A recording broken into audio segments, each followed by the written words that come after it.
for them. Steve Orland was kind of the godfather of the Arizona MFA program. When he came down with cancer, he called all of his proteges to fly out to, so he could, have an audience. So I flew out with a bunch of other people, and most horrible, sad story. I literally flew out there and got there like 15 minutes after he died, and but I was there with a couple guys, and we were able to carry his body out. And then I stayed for a few days to help his wife fix things up. And she's a painter, and she did the painting for one of my earlier books.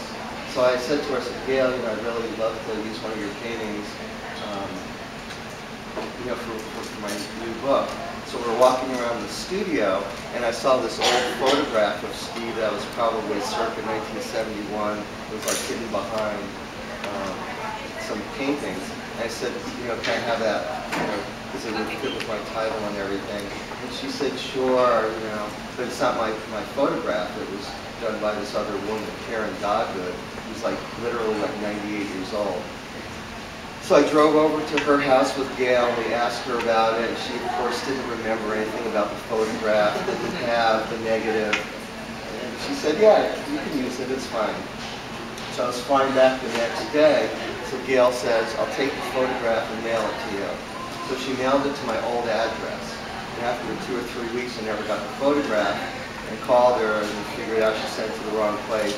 So I went to that house, and I asked the guy, he goes, oh yeah, we got something, we sent it back. Which I didn't believe. I could tell he was lying, but it's like, what are you supposed to do? You can't, So nothing happened. I went back a few days later, and his wife was there, who was a lot nicer. She lied to me as well and said that she sent it back, but I secretly think that she knew where it was or had it, because miraculously, like a month later, it showed up back in Tucson. So we were able to use that. But this is a poem I wrote for Steve, and it's called Never Mind. And when I talked with him on the phone about a week before he died, he was kind of funny to the end. And I said, are you going to be cremated or what? And he goes, yeah. He said, but if I was buried on my grave, I would rather that someone just wrote Never Mind on it.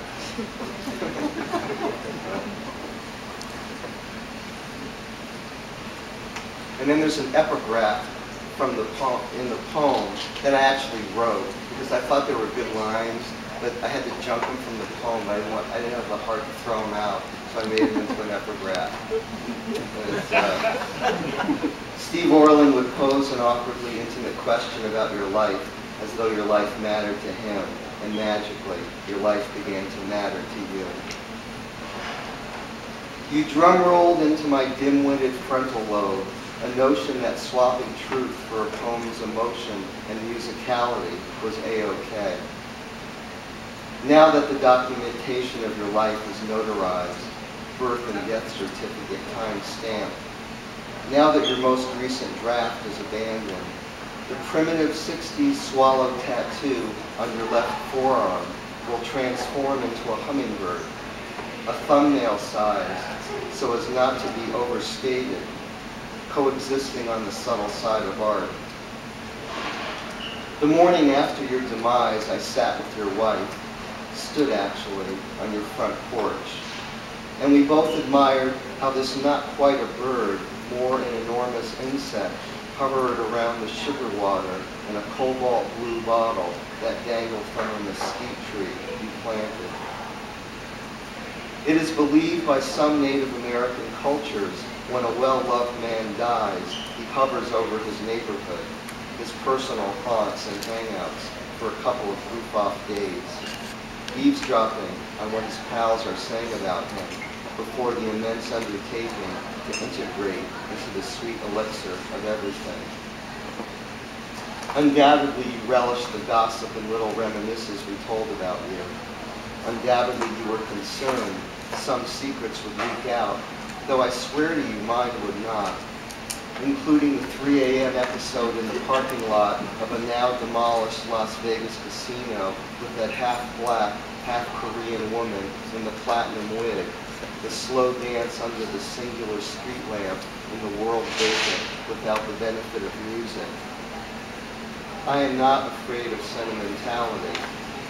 I will never fear revealing my vulnerabilities in a dangerous neighborhood. I sport my poet gang colors anywhere. During your last days, an esoteric population meandered in your backyard to take photos of your swallow tattoo so they could ink identical shapes and colors into their own skin. It crossed my mind too, but ultimately it seemed too much a cliche, and skin ink is too permanent for poetry, which is the continual revision of thought due to the inaccuracies of life's observations. Make no mistake, my tattoo is here, but invisible. Visible only to those who know the password, the secret handshake. I chose the fleeing hummingbird, which hovers, eavesdrops, has the physics-defying ability to fly in place and preserve secrets before it zooms off to strange and mysterious intuitive places. We're trying to go.